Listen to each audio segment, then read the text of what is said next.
It's aviation's final frontier.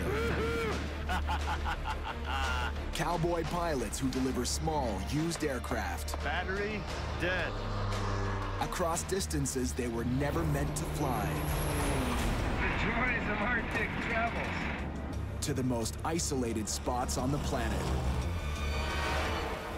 Losing an engine over the jungle is definitely something that you want to avoid. Weather is the enemy.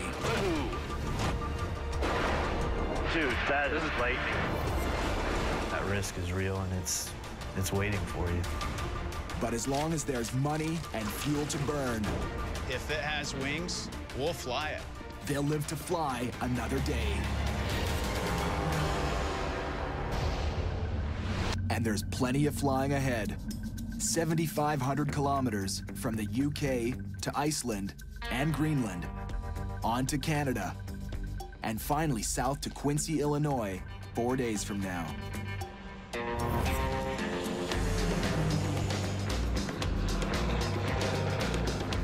And Brad's got the controls. Could you give me a little rundown of what we might see? Yeah, we got an 8,000-foot glacier that we have to contend with, so we can't just descend down. Okay. Number two. A lot more experience with Narsarsuaq than myself. I'm familiar with mountain flying and treacherous winds and all that from my flying in Alaska, but the actual airport itself, they're all different. Doesn't matter where you've been, it's where you're going. So we're going to be coming from up over here, descending down through all that crap, then having to go out over the water. Correct.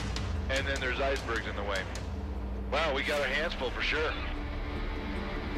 For Brad, this is a rare chance to tackle the notorious airport. Yeah, this is crazy. As much. Oh. There you go right there. How cute. As we go floating out of our seats. Woohoo! Ooh, slowing down.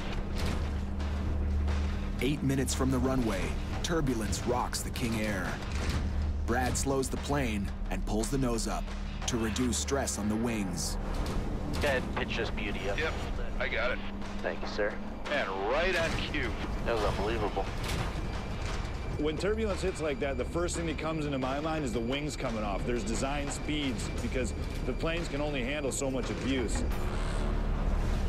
And just when things couldn't get any worse, We just get a master warning for Hydraulic fluid low. hydraulic fluid low. Might have a gear issue here, unfortunately. That's just great. That's terrific. if 500. All right, let's go final flaps, please. Final flap selected. Speed is good. with a cool head and a steady hand, Brad conquers Narsarsuaq. Welcome to Greenland. Here we are. In Greenland, Pete and Brad have just barnstormed their way through some serious turbulence. They're 1/3 of the way to delivering the King Air to Quincy, Illinois. Imagine having to land the airplane in that. Not only survive the crash, but then you got all that to deal with. I mean, you're done. Brad was a medevac pilot in Alaska. Now he flies as a contract pilot in Afghanistan when he's not ferry flying. He spends about 8 months a year in the air. Being a pilot is definitely difficult on home and family life. You're traveling all the time, and you lose a lot of friends, and you miss a lot of good times with family. Let's roll! Canada, here we come. Brad and Pete are now on their last leg across the North Atlantic. In my career, that could be a mentor, it would be him. Because he's done more, he's flown more airplanes than anyone I've ever flown with. But for veteran Pete, there's a dark cloud hanging over this mission. What happened at Reno? This is nuts, man. Yeah, it was bad. Friend of yours? Yeah, I knew Jimmy. It was a bad deal. Yeah. 4 days ago, at an air show in Reno, Nevada, Pete witnessed a very personal tragedy.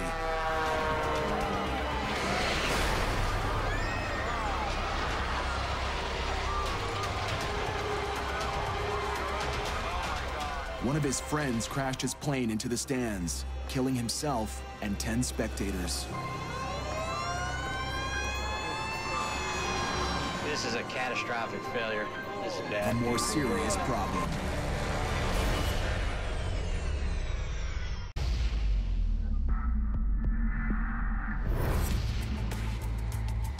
High over the cliffs of Dover, Pete and Brad are test flying the King Air, a souped-up plane they call the Beast. What's our fuel flow? 250. Yeah, a little under even. Getting it ready to fly all the way to Illinois. After a day lost to repairs, the Beast is back in the air, and Pete and Brad are gunning for the airport in Reykjavik, Iceland.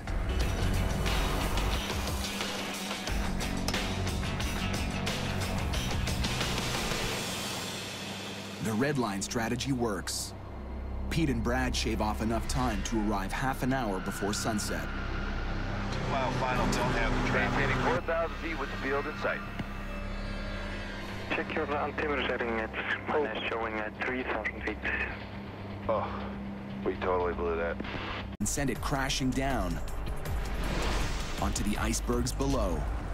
These crosswind landings, the wind is hitting you from one side of the airplane instead of right down the nose the way you like it. The plane likes to turn into the wind at all times. So what we're gonna do here, the plane's gonna be coming to the runway on a big angle like this, and Pete is gonna stand on the rudder and actually end up touching down one wheel and riding on one wheel, and then put the second wheel down, the main gear, and then the nose wheel. It'll be good practice for sure.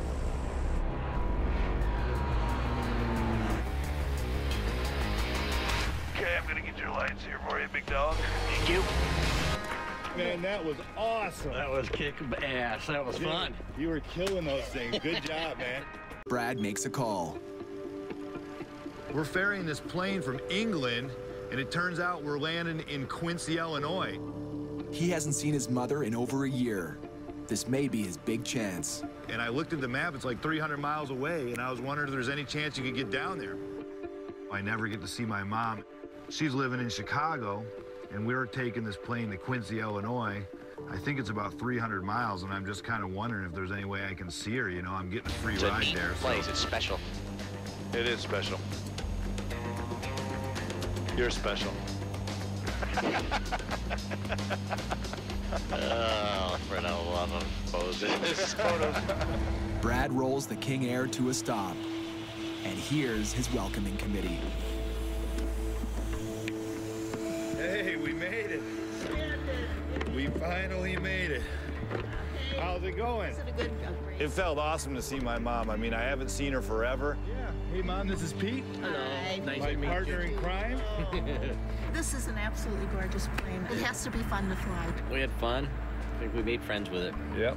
Pete actually nicknamed it the Beast, and we had to tame the Beast. Are you gonna miss her? I think I am gonna miss the Beast. Really? Yeah, it was a fun ride. It's always a fun ride, you know, and I'm gonna shed a tear tonight when I see her in the rearview mirror. I'll tell you, it's worth the 300-mile drive. Yeah, how for about it? as infrequently as we get together.